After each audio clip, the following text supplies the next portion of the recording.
This exotic class item combination is going to take your Prismatic Warlock build to the next level. It's going to allow you to spam your abilities even more than you already do. And the best part about this is that the harder level content that you're in, the better this build gets. So let's break it all down in today's Destiny 2 Final Shape build guide.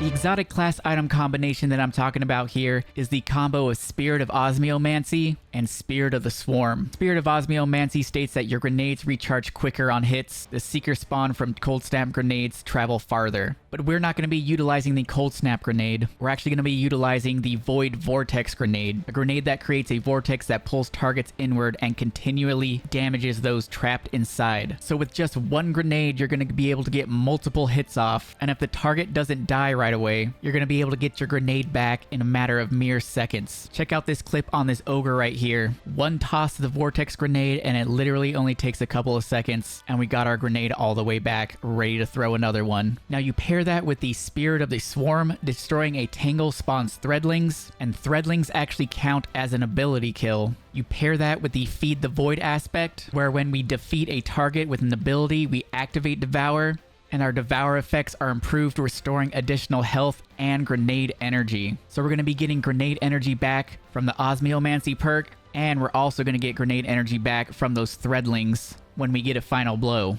Now let's talk about how to optimize this build so you can get the most out of it. For our super, of course, we're taking Song of Flame for the insane survivability while you're in super. For our class ability, we're going to take the Phoenix Dive to the ground and create a burst of solar light that cures you and nearby allies. I prefer the Phoenix Dive just because it has a lower cooldown. Then another must-have for this build is the Arcane Needle. Sling a woven needle that will embed in your target, unraveling them. And with this, we get 3 melee charges. This is the main way that we're going to be unraveling targets. And once we defeat an unraveled target, they will unwind into a tangle, which we can use to spawn more Threadlings. Then, of course, like I already went over, we want the Vortex Grenade. For our first aspect, we're taking the new Hellion Solar aspect. Activate your class ability to summon a Solar Mortar that lobs flaming projectiles at distant targets. Targets damaged by the mortar are scorched. If you hit an enemy about 2 or 3 times with this, you will actually be able to ignite them, dealing additional damage, and this will stun unstoppable champions. You could also try out Weaver's Call to spawn 3 Threadlings whenever you activate your class ability. This won't stun unstoppable champions. That is why I'm going with the Hellion aspect. Then of course, like any good Warlock build, you want to take Feed the Void so we get that additional health and grenade energy. Then for our fragments, you're going to want to take Facet of Courage. Your Arc, Solar, and Void abilities deal increased damage to targets afflicted with darkness debuffs, and it gives you a +10 to your discipline. So what you're going to want to do is throw your Arcane Needle to debuff the enemies, and then you throw your Vortex Grenade, and you're going to be dealing increased damage. Then up next, we have the Facet of Dominance. Your Void Grenades weaken targets, and your Arc Grenades jolt targets. This gives us a -10 to discipline. Obviously, we're going to be taking advantage of the Void Weaken with this with our Vortex Grenade. Moving on from there, we have the Facet of Bravery. Defeating targets with a grenade final blow grants volatile rounds to your Void weapons, and defeating targets with powered melee final blows grants unraveling rounds to your strand weapons. So since we have so many grenades, we're going to be getting a lot of final blows. We're going to be using a Void weapon, so we're going to have those volatile rounds. In our kinetic slot, we're taking a strand weapon. We got 3 melees to work with. We're going to be getting a lot of melee final blows, so we're going to have unraveling rounds and volatile rounds a lot of the time. Then we're going to be taking Facet of Dawn. Powered melee hits against targets make you radiant. Power melee final blows make you and your nearby allies radiant. Going to give us a -10 to strength. And then we have Facet of Protection. While surrounded by combatants, you are more resistant to incoming damage. While Transcendent, the effect is increased. Gives us a +10 to strength. Then there are some mandatory artifact perks that you're going to need. We're going to be taking Threaded Blast. Like I said, we're going to be using a strand weapon. We're going to be creating a lot of tangles. So when we destroy those tangles, it's going to create a large and more damaging explosion. And since we have the Swarmers perk on our exotic class item,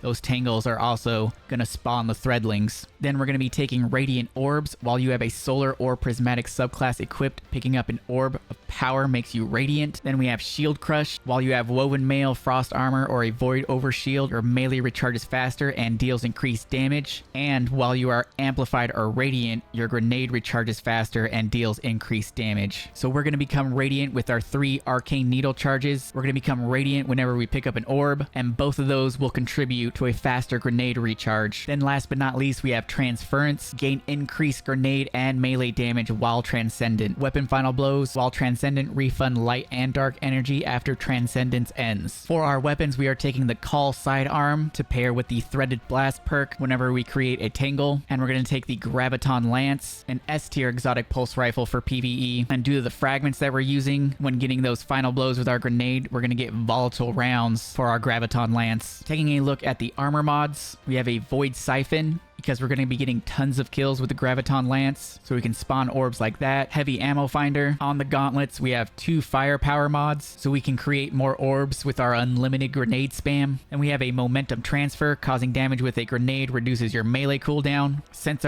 our exotic class item is already going to give us so much grenade energy back, that's why I'm building in to the melee a little bit more with Momentum Transfer. On the chest piece, I'm just taking resistant mods, so you can change these out with whatever you need. On the leg armor, we have Absolution. Reduces all ability cooldowns each time you pick up an orb. Invigoration reduces melee cooldown each time you pick up an orb. And of course, Recuperation replenishes health each time we pick up an orb. On the class item, we're taking a Reaper mod. After we use our class ability, the next weapon final blow will spawn an orb. And then we're taking 2 Outreach mods. Reduces melee cooldown when using your class ability. And I am running a tier 8 Resilience, 100 Recovery, and 100 Discipline. It actually would be a better idea to run 100 Resilience, because honestly, tier 10 Discipline isn't really necessary, because we're going to be getting an insane amount of grenade energy back just by the Spirit of Osmiomancy. And Guardians, that is it for the build. I know farming exotic class items suck. There's tons of different combinations, so the chances of you getting this exact combo is slim to none. But I will say, you don't need this exact combination. All you really need is Spirit of Osmiomancy, and you guys will be just fine. So let me know down in the comments if you guys have Spirit of Osmiomancy and if you're using it for those grenade spam builds. If you guys are new here and found this video helpful, be sure to subscribe to the channel, leave a like if you enjoyed the content, follow me over on Twitch for the live streams, and I'll catch you guys in the next video. Peace.